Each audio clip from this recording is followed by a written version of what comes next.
नमस्कार बच्चों। आज का जो हमारा टॉपिक है वो अध्याय 6, जिसमें मैंने अब तक टीपी का मतलब कुल उत्पादन करवा दिया है। अब टीपी के बाद क्या करना है, एपी। ए और पी। ए का मतलब क्या है, एवरेज। पी का मतलब प्रोडक्ट या प्रोडक्शन भी कह सकते हैं जिसको। और उसके बाद हम करेंगे एम और पी। एम पी का मतलब क्या है, यहाँ पे मार्जिनल प्रोडक्शन। अब हम इसमें जब हमने टीपी ज्ञात कर लिया है तो एपी कैसे निकलता है, तो एपी निकलने का फॉर्मूला क्या है, यदि हम टीपी को एल से डिवाइड कर देते हैं।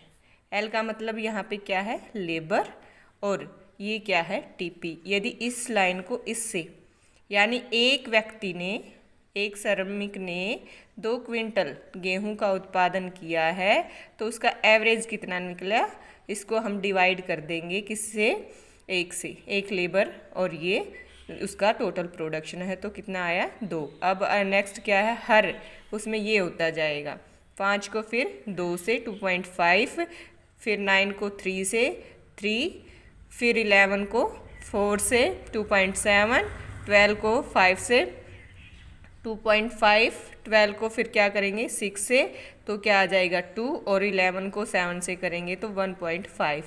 ये हमारा क्या आ जाएगा, औसत उत्पादन आ जाएगा। उसके बाद हम क्या निकालेंगे, एम और पी। एम पी कैसे निकलता है, एम पी का फॉर्मूला है T P N. T P N minus T P N minus 1। कैसे हुआ, अब ये टीपी है, ये टीपी क्या है, एन है, और -1 का मतलब इससे पहले वाली इकाई।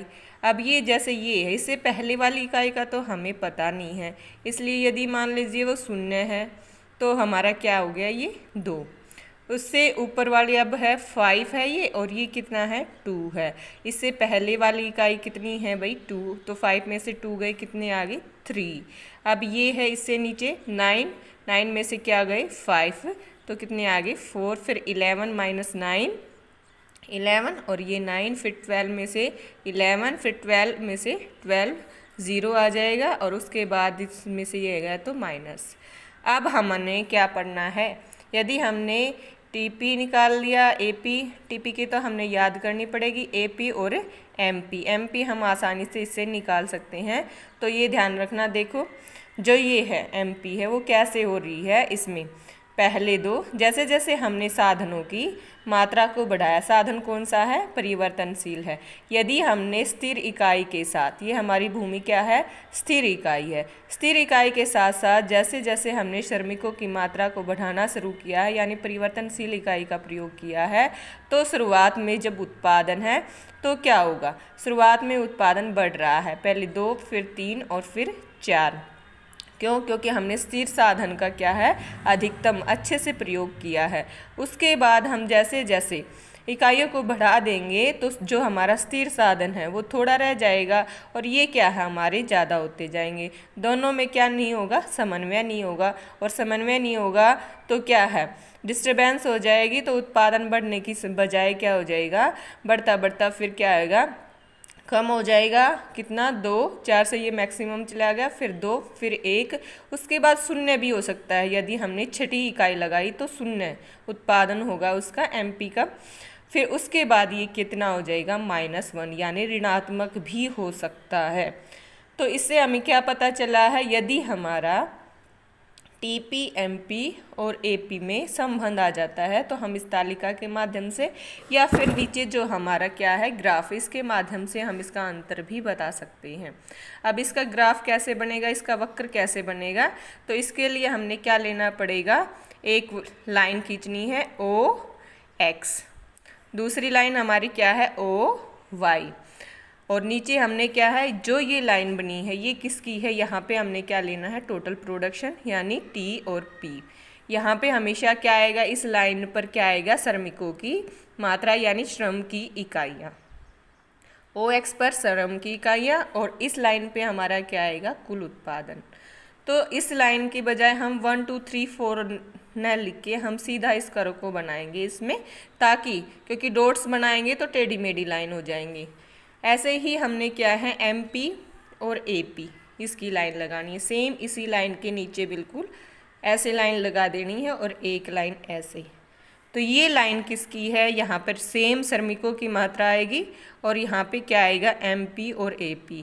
MP AP यानी सीमांत और हमारा क्या आएगा औसत उत्पादन। अब हमने सबसे पहले अगर हमने वक्र अच्छा बनाना है, गलत नहीं करना है, तो कैसे बनेगा, हम पॉइंट के आधार पर उसके आधार पर न देकर, देखो सबसे पहले हमने क्या करनी पड़ेगी, MP की लाइन खींचेंगे। MP की लाइन खींचते हैं ऐसे, क्योंकि MP शुरू में 2 3 और 4 हो रही है, तो यानी बढ़ रही है ऐसे ऐसे। 4 पे मैक्सिमम हो जाती है, मान लीजिए यहाँ पर 4 है ये, तो ये 4 है मैक्सिमम हो गया। इसके बाद ये क्या होगी, यहाँ पे 0 और उसके बाद क्या है ऋणात्मक माइनस, यहाँ पे O से नीचे क्या आ जाएगा, यहाँ पे ये जो है ये क्या होती है नेगेटिव, जितनी यूनिट्स होंगे यहाँ पे नेगेटिव में आ जाएंगी। अब ये यहाँ तक आ गया। अब हमने क्या खींचनी है, ये MP की लाइन यहाँ से स्टार्ट की, ये मैक्सिमम और उसके बाद ऐसे ऐसे ऐसे, पहले इस पे से और फिर ये नीचे। यदि हमने MP की लाइन खींच दी तो हम TP की लाइन आसानी से लगा सकते हैं। कैसे, ये मैक्सिमम का पॉइंट है और ये 0 का पॉइंट है। सबसे पहले हम यहाँ से लेके जाएंगे एक डॉटेड लाइन ऊपर तक और दूसरी यहाँ से 0 से भी स्टार्ट करके ये ऊपर। ये जब 0 है, MP जब 0 है तो TP क्या होगा, यहाँ पे मैक्सिमम होगा। तो हम यहाँ से लाइन ले जाएंगे ऐसे और फिर इस कर्व को ऐसे ऐसे, यानी ये मैक्सिमम का लाइन आ जाएगी यहाँ पे। यहाँ से लेके गए दूसरा पॉइंट पे, यहाँ पे ये मैक्सिमम है। इसके बाद ये क्या हो जाएगा, यहाँ से ऐसे और इसको यहाँ से ये ले जाएंगे, ये मैक्सिमम है यहाँ पे। यानी श्रम की पहले 1 2 3 4 5 6 और 7 ऐसे इकाइयों का प्रयोग किया। तो जब छठी इकाई थी तो उस पे क्या था, ये मैक्सिमम था। अब ये यहाँ पे मैक्सिमम है, ये क्या है यहाँ पे MP। तो 2 चित्र तो हमारे ऐसे हो गए। ये किसकी लाइन आ गई, TP की, और ये हमारी लाइन क्या आ जाएगी, MP की। सबसे पहले हम MP की लाइन खींच लेते हैं। उसके बाद जो AP की लाइन है वो क्या रहेगी, हमेशा इस MP की लाइन से नीचे। ये लाइन कैसे निकलेगी, ये इसके नीचे से आएगी और दोनों एक दूसरे को A पॉइंट पर काटेंगे। उसके बाद AP ऊपर रह जाएगी और MP नीचे, क्योंकि AP है वो हमेशा क्या रहती है, ये धनात्मक, ये कभी ऋणात्मक नहीं होती। और MP शून्य भी हो सकती है, जो सीमांत उत्पादन है वो शून्य भी हो सकता है और नेगेटिव में भी हो सकता है। लेकिन जो औसत उत्पादन है, भाई हमने काम पे लगा रखा है तो कुछ ना कुछ तो उसने उत्पादन किया ही है। तो AP यानी औसत उत्पादन क्या है, जरूर होता है, यानी ये क्या रहता है, हमेशा धनात्मक रहेगा। ये इस लाइन को कभी टच नहीं करेगी, AP की लाइन।